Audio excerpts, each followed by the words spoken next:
Welcome everyone. My name is Rajula, and in this video, I'm going to talk about Lebesgue estimates for spherical maximal functions on Heisenberg groups, which is based on joint work with Joris Roos and my advisor, Andreas Seeger.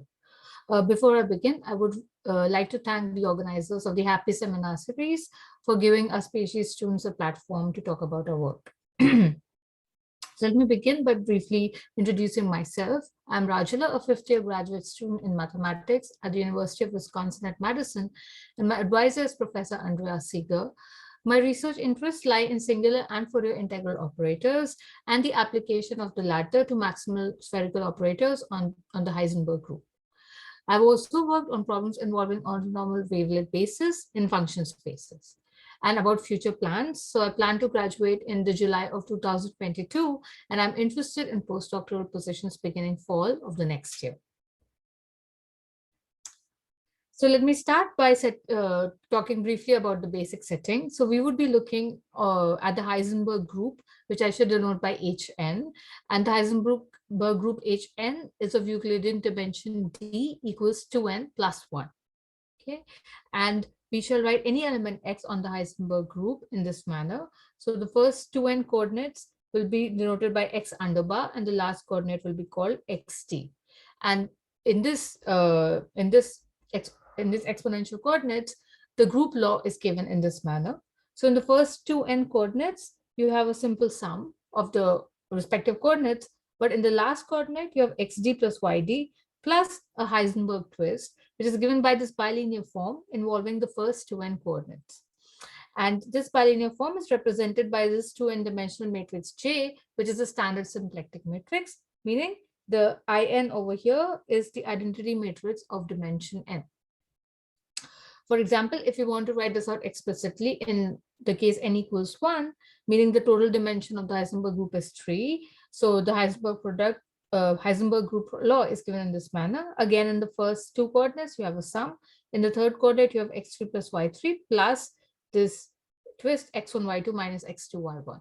And now it's very clear to see that because of this presence of this additional twist, this Heisenberg group law is non-commutative. I must also add that the Heisenberg group is a non-commutative group, but it is nilpotent of step 2. Okay. So usually when we think of spheres, we think of a hypersurface of codimension 1. However, in this talk, whenever I refer to spheres, I would actually mean a codimension 2 surface. So this is the picture you should have in mind. Your Heisenberg group is of Euclidean dimension R2n plus 1. Think of R2n as this horizontal plane in the picture and the last direction to be the vertical direction. So we would be looking at spheres which are horizontal, meaning they are codimension 1 surfaces in this horizontal plane R2n. However, if you look at the sphere as a surface in the Heisenberg group, it is a codimension 2 surface. And that's important because that means we'll be averaging over objects which are more singular than just a surface. So this is a pictorial representation, but analytically, we would be looking at these horizontal spheres of codimension 2, and we'd consider mu to be the normalized rotation invariant measure on the surface. And then we would be looking at these averaging operators AT. And what is the action of AT on a function f? When you evaluate this at x, it's basically giving you the average of the function on a codimension 2 sphere centered at x and of radius t. And again, because of the structure of the group law on the Heisenberg group, in the first 2n coordinates, you have x underbar minus t omega, but in the last coordinate, you again have this additional twist given by this matrix J. Right?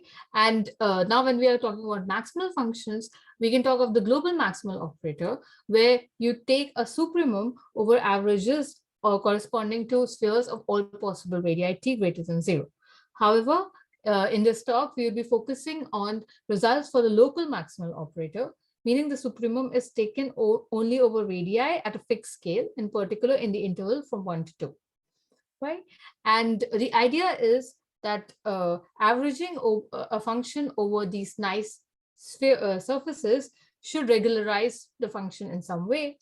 And the way we would measure the smoothing effect of these averages is by means of LP to LQ improving bounds. So what we are interested in are bounds of the form uh, uh, of this form, where basically we want to bound the LQ norm of the maximal operator acting on F by the LP norm of the original function, with Q greater than equal to P. So hence the name LP improver. All right.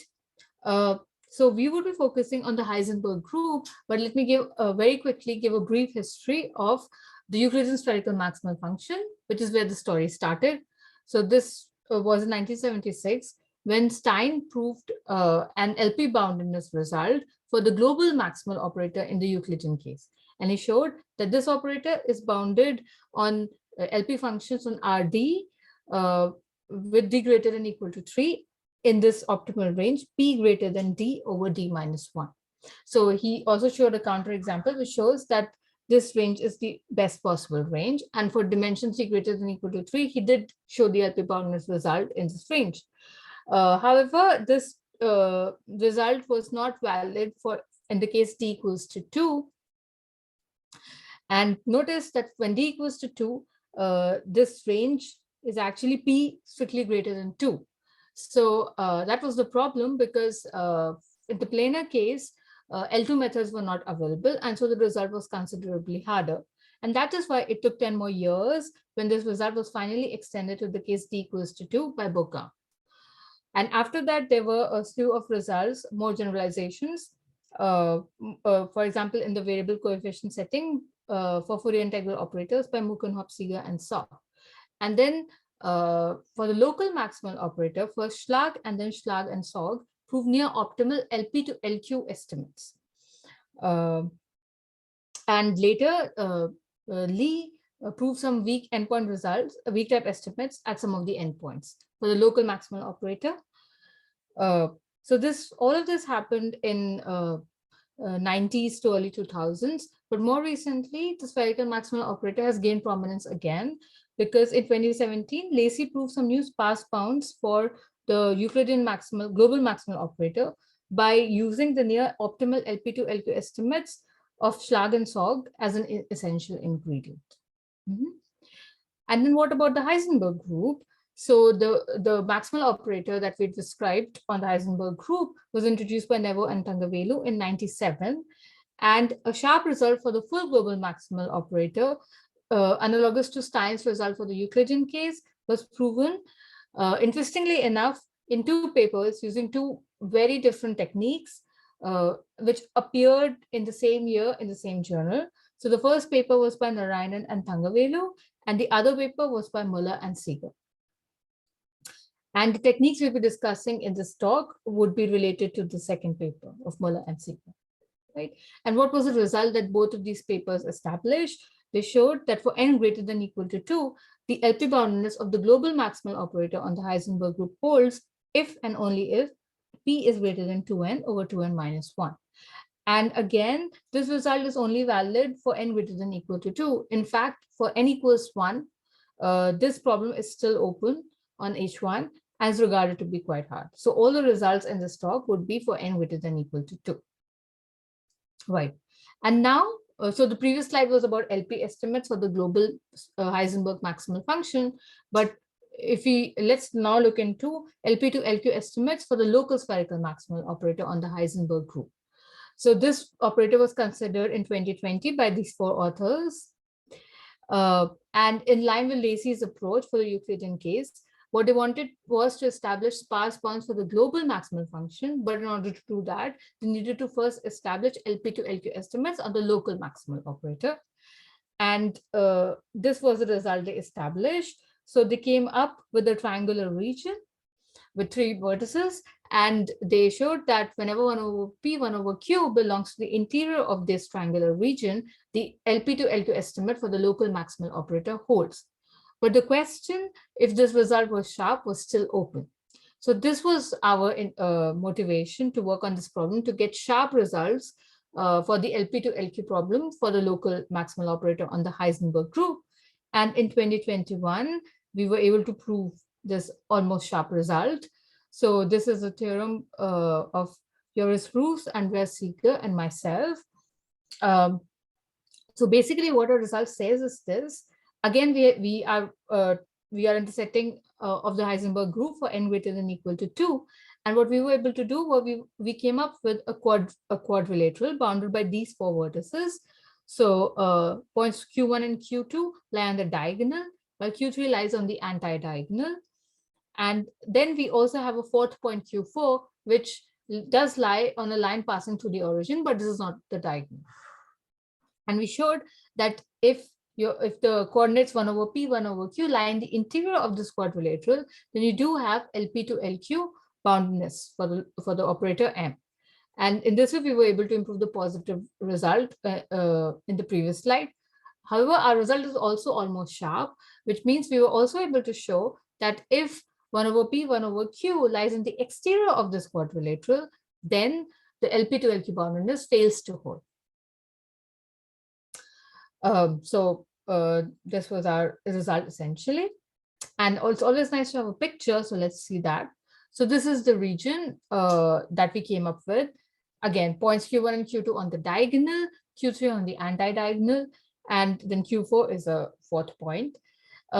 Let me say something which we would look at in a couple of more slides ahead, which is that in order to actually establish bounds in this region, the most important bound turns out to be an L2 estimate over here. This is because some trivial bounds are already available at Q1, then at 1, 1, and at 1, infinity. And at Q1 and 1, 1, there is no gain, whereas here there's a bit of a loss. So if you are able to get all the best possible L2 estimates, then just by interpolation, you are able to get the result at Q1, Q2, and Q3. So the L2 estimate is the most important result for the first few vertices, whereas for the point Q4, one needs to do something more, which we'll also briefly look at as we progress in the talk. But before going into the positive result, let me briefly talk about the sharpness of our result. So as I've kept saying that our result is almost sharp, and we show this by actually coming up with counterexamples, which show that you cannot go beyond the edge, each of the edges of the quadrilateral. And 3 of these counterexamples are actually straightforward generalizations of essentially known counterexamples in the Euclidean case. However, for the edge Q3, Q4, we actually came up with a new counterexample, which has not appeared anywhere else, to the best of our knowledge, even for the Heisenberg group. And this counterexample replaces a napped-up counterexample in the Euclidean case. So this is something new, and it does give us our almost sharp result. But now let's go to the proof of the positive result. And as I've said before, at least for 3 of the vertices of the quadrilateral, the most important estimate is a space-time L2 estimate. And when I say space-time, I mean you take the L2 norm, not just in your spatial variables x, but also treat the t, which is the radius of the sphere, as a variable in itself, right? So your norm will include the t variable too. So in order to do that, we basically define this operator AF. So basically AF maps functions of 2n plus 1 variables into a function of 2n plus 2 variables, basically x as well as t, right? And basically it does the same thing. So AF evaluated at x comma t is basically the average of the function f over a sphere centered at x and of radius t. But now t is also being treated as a variable. And then we write the operator A as a Fourier integral operator, which means we write it as an integral over spatial variables, over the 2n plus 1 spatial variables, plus 2 extra frequency variables. And these 2 extra frequency variables correspond to each of the codimensions of the sphere that we are looking at. So this is a standard way of interpreting this operator A as a Fourier integral operator. And now what we want is a space-time L2 estimate for the averaging operator. And for the good thing about L2 estimates is that we can reduce estimates about the Fourier of estimates on the Fourier integral operator to L2 estimates on a corresponding oscillatory integral operator, which no longer involves the two extra frequency variables. So this gets rid of the frequency variables by using something called the scale Fourier transform. And then what we do is we end up with an oscillatory integral operator corresponding to A, for which we want to establish the best possible L2 estimates. So let's look at the corresponding oscillatory integral operator, and let psi be the phase function associated with this oscillatory operator. So it's a function, so psi is a function of x, t, and y. So y is the spatial variable which occurs inside the integral. And there's already a well-developed theory which exactly tells you when you have best possible L2 estimates for such an oscillatory integral operator. So this is a theory of Homander, which says that the best possible L2 estimates correspond to the situation when the mixed Hessian of psi, which is a matrix, has a determinant which is uniformly bounded away from zero.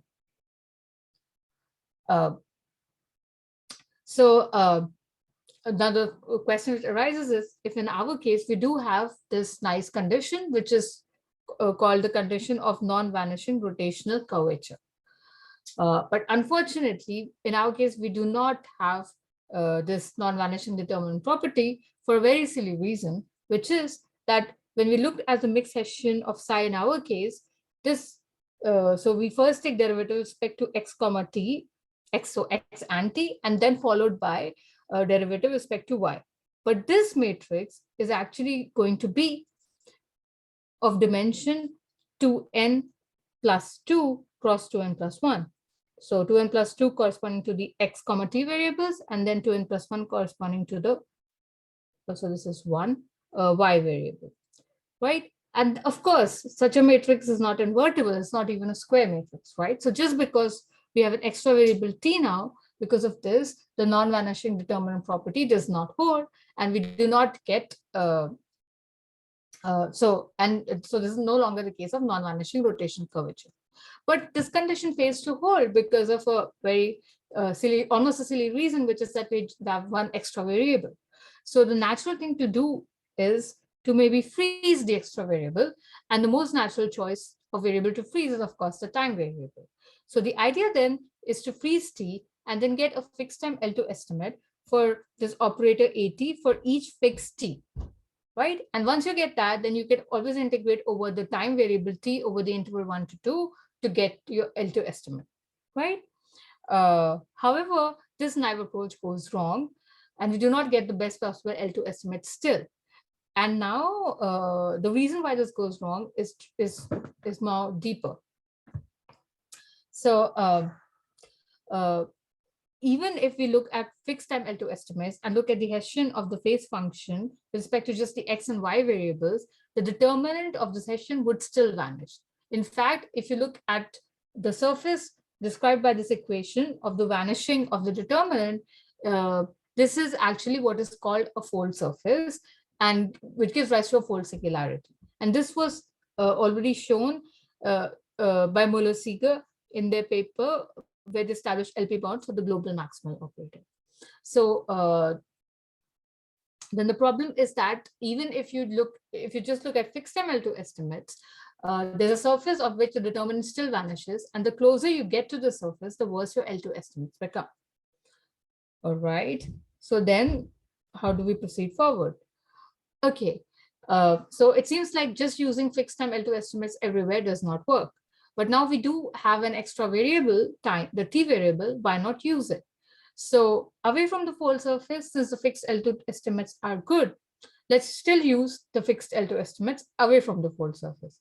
But near the fold surface, can we freeze another variable and then look at the mixed Hessian of the phase function with respect to the remaining variables, and maybe it doesn't vanish on the fold surface, right? So this is our strategy. We choose which variable to freeze depending upon the distance from the fold surface. Away from the fold surface, we still freeze the time variable. But what we were able to show in our paper is that near the fold, that we can choose another coordinate, a spatial coordinate, such that if you freeze that coordinate and look at the mixed Hessian of the phase function with respect to the remaining coordinates, including the time variable, so this is still a square matrix, this determinant is non-vanishing on the fold surface. Okay, so that means you away from the fold surface, you can freeze the time variable and obtain the best possible L2 estimates. On the fold surface, you can freeze another variable, say in the spatial direction E kappa, and still get best possible L2 estimates, this time using the time variable. So this is the idea we use, and using this, we are able to actually get a lot of gain for the L2 estimate, and let's see what exactly it is. So for this step, you first need to decompose your operator A into these little wood-peri pieces, AK. And if you use the idea described before, we obtain the best possible L2 estimates, which are given in this form. So the 2 to the power k is there due to technical reasons, but let's not worry about that. The main thing is that we gain a lot in k, and we actually gain 2n plus 1 powers of 2 to the power negative k over 2. And these 2 to the power n plus 1 powers come in because we are now able to use rotation curvature in 2n plus 1 variables. Right? So, and just as a comparison, if we had not used this idea of freezing different variables in different regimes and uniformly gone with just fixed L2 estimates, fixed time L2 estimates, then we would have gotten a worse estimate. We would have had a loss of 1/6 derivatives for the L2 estimate and would not have obtained a sharp result. And let me just give a remark that for fold singularities, this loss of 1/6 derivatives is actually typical.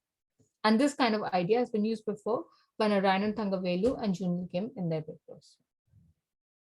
So this is the idea of getting the L2 estimates. And once you have that, the points Q1, Q2, Q3 are easy to obtain. The next question is, how do we go about to find the estimate at Q4, right? And I would not be giving the details for this, but let me just describe quickly the basic idea. So it turns out that the estimate at the point Q4 is given by interpolation between an L1 to L infinity estimate, which is easy to obtain. But more importantly, an estimate, an L2 to LQ5 estimate, which is also of space-time form. All right. So, so basically, we reduce matters from the estimate at point Q4 to as space-time L2 to LQ5 estimate, where Q5 is now an exponent which is given by this, which looks like this. And it should remind you of the Stein-Thomas exponent, the Euclidean setting. And indeed, in fact, this is the idea we use for point Q4. So what we do is we use a combination of TT star methods and a Stein-Thomas argument to reduce the estimate, this L2 to LQ5 spacetime estimate to an interpolation between an L2 to L2 estimate and an L1 to L infinity estimate, right? So the L2 estimate has already been established. So what we are looking for is an L1 to L infinity estimate, not for the original operator, but for a TT star version of the operator.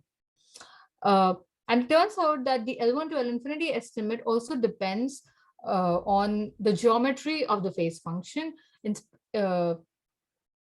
In particular, the Carson-Shulin-Homanda curvature condition says that the L1 to L infinity estimate that we want actually depends on the number of non-vanishing curvatures of this surface. So the surface sigma x comma t for fixed x and t, which is parameterized by the gradient of the phase function in x and t. And if you analyze the gradient of the phase function, you see that the surface sigma x comma t is actually a 2n plus 1 dimensional conic surface, which means that the Mach 1 curvature will always vanish for the surface. And the maximum possible number of non-vanishing principal curvatures that it can have is 2n. And in our paper, we are able to show that in fact, this surface has exactly 2n number of non-vanishing principal curvatures. That is the maximal possible that it can have. And this was a surprise to us. We had actually expected that more curvatures of the surface would vanish, but just because it's associated to a phase function, which is the defining equation of a codimension 2 surface, which happens to be this sphere, the codimension 2 sphere. However, even then, it turns out that this surface sigma x comma t does show the maximum possible number of non-vanishing curvatures. So this was the main idea, and using that, so once you show that the surface has 2n number of non-vanishing principal curvatures, you can show that you get a lot of gain in the L1 L infinity estimate that we want. So you gain 2n powers, which is exactly the same as the number of non-vanishing principal curvatures. All right. So this is the basic idea, and combining this and running the TT star and Stein-Thomas arguments, you can actually get the estimate at Q4 as well, which gives you the positive result. Right. And maybe this is here where I would like to stop. Thank you for your attention.